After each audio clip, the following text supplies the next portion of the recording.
Hi everyone, Agnes here. Now, today I have got a rubbing out technique success story. This is one of mine, and it is one that is extremely recent. It has been with my neighbor who lives upstairs, and he, to keep the negative information short, would come home drunk and would wake me and my partner up, and then he would start dragging furniture around between midnight and 3 a.m. God knows doing what, but that was what he was doing. When I had met him and had welcomed him to the building, he had said to me he is an insomniac and has a great deal of trouble sleeping. So that's fine for him, but he ended up making it my problem and the other neighbor's problem, those of us that lived underneath him. So this went on for 8 months, okay, the time frame of practicing the rubbing out technique. I'm going to tell you the sequence of what's happened and what happened during that 8 months. And I'm going to tell you how I focused my way out of it so that he is now gone. So firstly, I spoke to him directly, my neighbor, and said, hey, can you just be thoughtful about between, say, 10 p.m. In London, it's between 10 p.m. and about 7 or 8 a.m. that people are meant to be quiet, but some people just do what they want. So I mentioned it to him and said, hey, your bedroom, your living room, where you're doing all your making noise, it's right above my bedroom, and I am not able to sleep.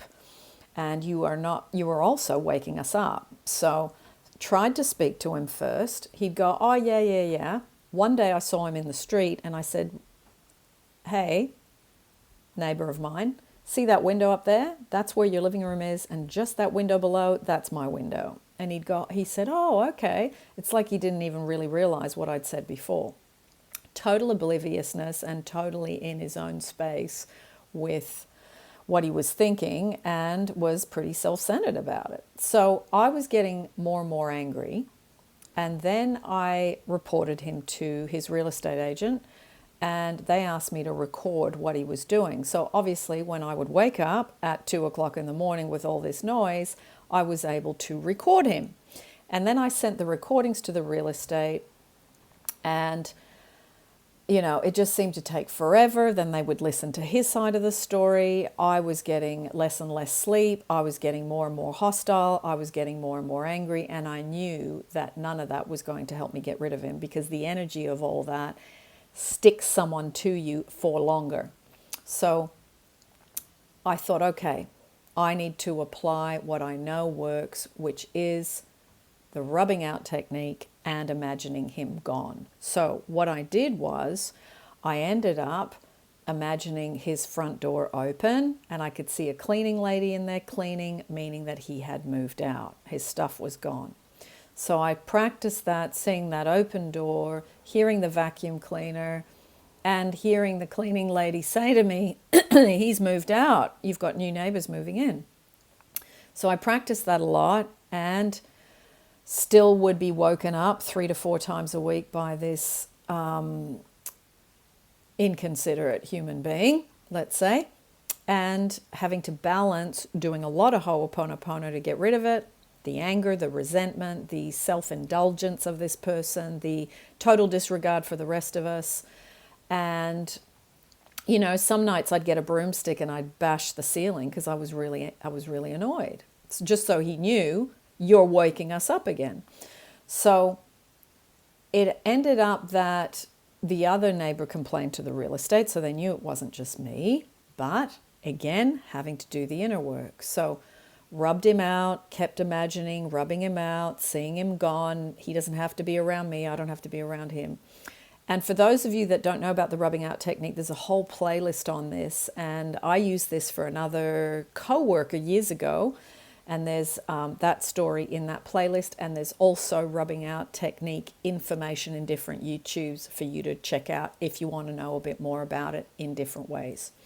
Okay, so I ended up going to Australia in December, got right away from it, which really gave me a break from the exhaustion and the annoyance of this person.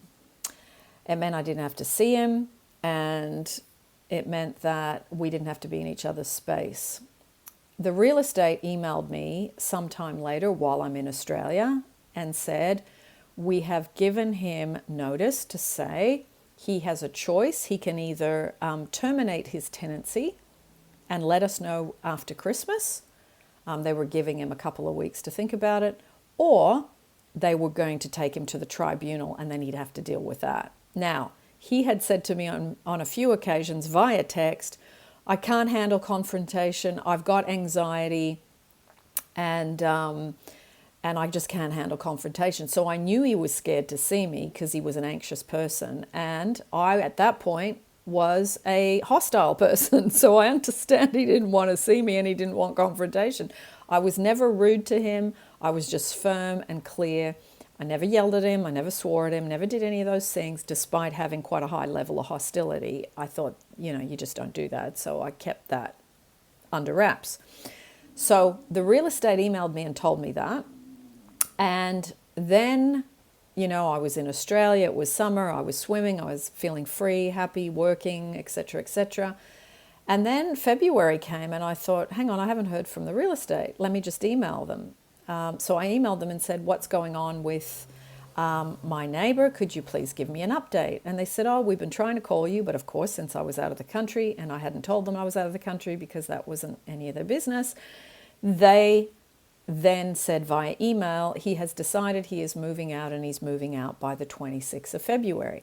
Now, I wasn't scheduled to come back till the third week of March. So not only was he rubbed out, he made a decision to leave the building and not be here. It was also that by the time I got back on the 18th of March, I had some new neighbours move in who I hadn't seen until this week because we didn't run into each other at all.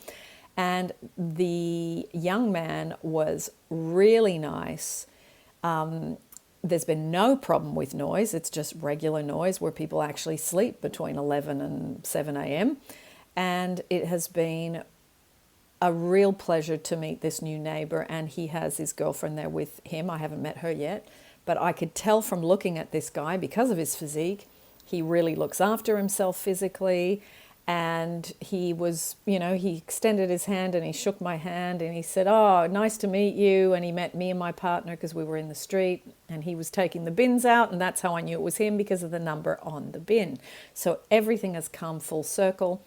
So if you are in a situation where you're with someone that's a real pain in your backside, have a think about doing the rubbing out technique, whether it's someone at work, whether it's a boss, a colleague, a family member, whether it's a mother-in-law living with you, whether it's your ex-partner who's harassing you, whoever it is, the rubbing out technique is absolutely wonderful, and it is a great way to use your energy to do something positive when you're feeling quite a high level of mounting frustration, annoyance, anger, and then sometimes it turns into a lot more.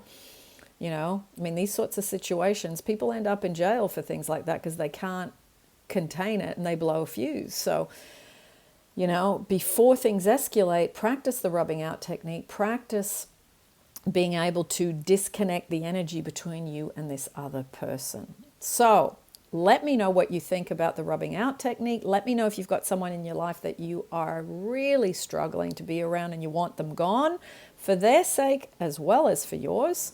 And let me know how you're going with the rubbing out technique if you're already in the process of practicing it. Okay?